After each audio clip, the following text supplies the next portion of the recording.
it's barely moved, that's not a successful scalp. The scalp is, how can you build a system that gets you into these trades or this trade, right? That's a scalp. The rest is day trade. And again, they're both fine. But the reason why most people don't really do well at scalping is because they think that scalps just present themselves all the time. They really don't. Actual proper momentum low time frame moves, they're quite rare. Please stop asking questions if anyone's thinking. Just please don't ask anymore. I'm already super late. Sad, you can trade anything. You don't have to do $1. It's not $1 trades, it's $1 risk.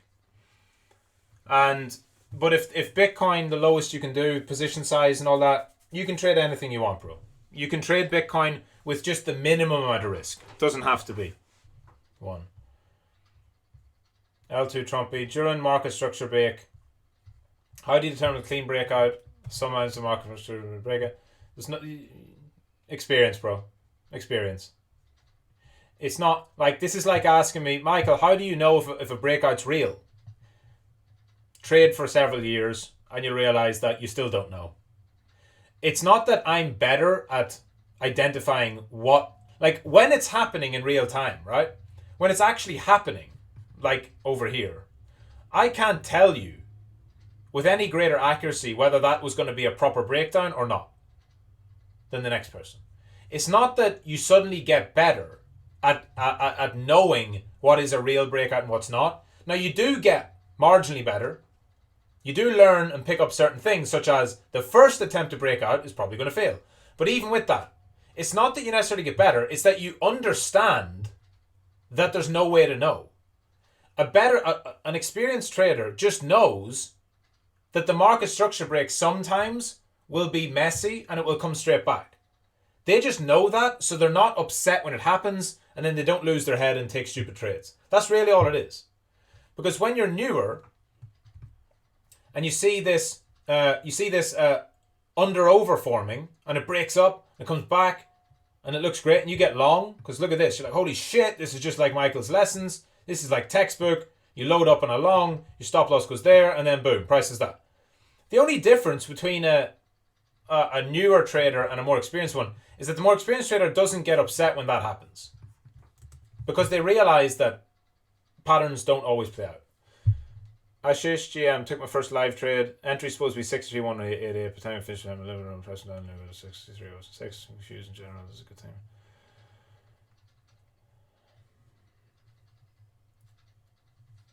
Yeah. No. That's just, yeah, forget the fact you got a better entry. It just means you're slow to set up your order, right? Which, if you're trading 5 minute, you can't be slow. So you have to figure out how to execute faster. Now, most of this, and it's why we do dollar trading, blue belt, most of this is just about practice. Practice. You'll get better, you'll get quicker. KK, GM. You're the best teacher I ever had in my whole life. I listen to you more than any of my life is constantly improving. Thank you so much. You're very welcome. I'm glad to hear it. Very, very happy to have you here. Red tops. Using barefoot style shoes. Normal matrix shoes lend us more ankle springs to the high heel toe drops. Been rocking barefoot shoes for 2 years. No, I don't. No. But I generally wear shoes with I don't wear like thick soles or high heels or any of that. I've always worn more flat trainers, flat shoes. But yeah, I don't have barefoot ones. Lukey, GM, I've just made my first profitable system. It's a very simple trend continuation system using the 12, 21 EMA bands in market structure. I'm happy about having a profitable system, but I find myself still often being confused or trying to keep up with some things that people can't talk about. How is it everything seems to be stronger than crypto? No, you're projecting, bro. You're projecting that. And I mean that in a sense of you're only picking out the other people who are like posting wins or doing well or having good analysis, and you're taking that and amplifying it as if the 16,000 people that are online are all just crushing it with these amazing insights and trades, and that you're not, and you're so far behind because of that. It's not true, bro. You're probably killing it. You're just being too hard on yourself. Samuel, can you tell us about Mika or Micah? No. I'm not an expert on it. I really don't have any. I don't have any knowledge on it beyond what you can find on Google. Right? I know it's the European regulations of crypto and all that kind of shit, but I don't have a deep knowledge on it. So whatever you find online is going to be better than me. It's not something that affects me. It's not something I really care about.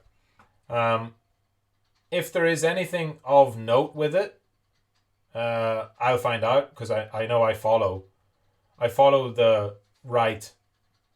I follow all the right accounts to keep up to date on it. So if there's anything important about it, I'll find out. But yeah, we'll see. I'll just wait and see what happens when it comes out, and we will adjust. Ben, when I did backtest, I realized I did them in the wrong time zone, so half my trades were technically made in the middle of the night for me. We're going to redo those. No, it's fine. Keep going. Mr. Escape. When a valid BOS moves entering the first candle open next to the BOS wait and the new candle open enter the limit order. Why? But there's always a change that limit order and the candle open never get hit again that candle. Does that mean I have to get my order filled with market order? Cost more money, recommended as much. Up to you, bro. That's why you're doing Blue Belt. If you find that you're missing trades constantly, you have to use market order. You have to basically decide what's more important to me based on my trades. Is it more important that I get filled or that I keep it cheap? If you're someone who's constantly missing entries because you're using limit orders, then you need to use market orders. Because even though you're paying more, you're missing winning trades. Like if you're missing a 3-hour winner to try and avoid, 0.1 hour worth of fees, it doesn't make sense. And then vice versa. If you're constantly paying too much in fees, but you could execute with limit orders, do that. Croupier, I have a habit to work out every day, so even when I do even go what I'll be doing is better play something else. Personal preference, bro, up to you. You know better than me. Chronic Visionary, GM. Arthur, GM. Do you think this bull market will be longer because of the Hong Kong ETF? No. I don't think it has anything to do with it, to be honest. I think the Hong Kong ETFs are going to be nowhere, not even remotely close to the US. I don't think it's going to be anything close. I think it'll be a couple $2 billion in a year. Jack, GM. About to finish my A levels and about to finish dollar trading. Holidays are approaching. My thoughts were to do real trading with 1% risk in my portfolio per trade over the summer. While doing approximately 5 trades today. I'm 18, making a whole career as full-time trader. Background income being an apprenticeship, paying rent. I think full-time trading takes over the summer. Yeah, I mean, it's okay. Just start. How realistic? Don't expect to know after a summer whether you can go full-time. Forget about going full-time. There is no rush to go full-time, guys, for all of you. You should delay that as long as possible. Keep cash flow coming in. Trade as much as you can with your spare time. Make as much money as you can with your spare time and part-time trading and swing trades and stuff. And only when it's absolutely obvious to you should you go full-time. This is literally when you're even part-time trading, you're making more than your job from part-time trading. You're like, holy shit, maybe I am actually really good at this. I could go full-time. But there's no time for it. There's not, do it for a year, do it for 3 months. It's not that. Only your results will tell you. So you just have to trade for months and months and months and months and months until you actually have the proof that you can do it. 0.15 EV, Robin, is right on the borderline. It's probably not going to be super good. And guys, please stop asking me questions or I can never finish. B. Hodgie, GM of a swing trading system we developed for the last few months, 35% win rate, EV of 18. 18. That's insane. Has that been skewed by one big win?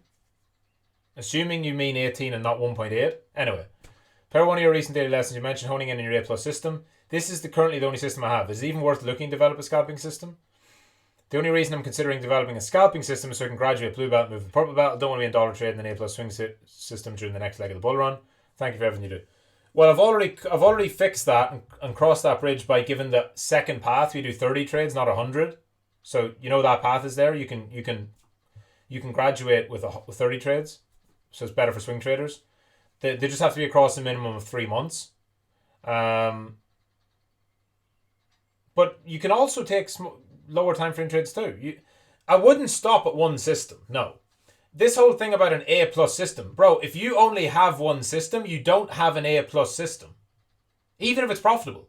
You can only rank your systems when you have multiple. So this is the period where you should be building a lot. Ahmad, GM. I use the method you taught me, which is take 75%, leave 20% on. How can I make my numbers accurate in sheet using the method? For example, I entered 65k and got in 67.775, got 25.69. What should I put in my sheet to get accurate numbers? Just calculate your P&L, bro. The way you calculate is your risk, right? So how much did you risk at the start? It's all about risk. And it's risk and reward. So risk first. If you risked $100, right? And then you took 75% profit at 200, so you had 200 profit, and you left the rest on, and then you took 25% profit at another 100, and your total return was 300, right? After the trade was closed, forget 75-25, when the trade was closed, your total profit of both of those exits was 300, and your risk was 100, then it's a 3R. That's 300 profit, 3R profit, that's what goes in your sheet. So you just don't worry about it while you're trading. Just calculate it at the end. It's very simple. How many dollars did you risk, and how many dollars in total was your profit at the end of the trade minus fees? If that's 176 and you risked 100, that's 1.76. If it's 532 and you risked 100, that's 5.32. It's very simple. So 75-25, that's just a way to scale in and out. But at the end, you calculate both together. That's your total. That's it. All right. GM, everyone. GM. Thanks for joining. See you all next week. GM. And that's it. All right. GM. Any questions? Tag me. Bootcamp Ask Michael. Thanks for joining. Talk soon.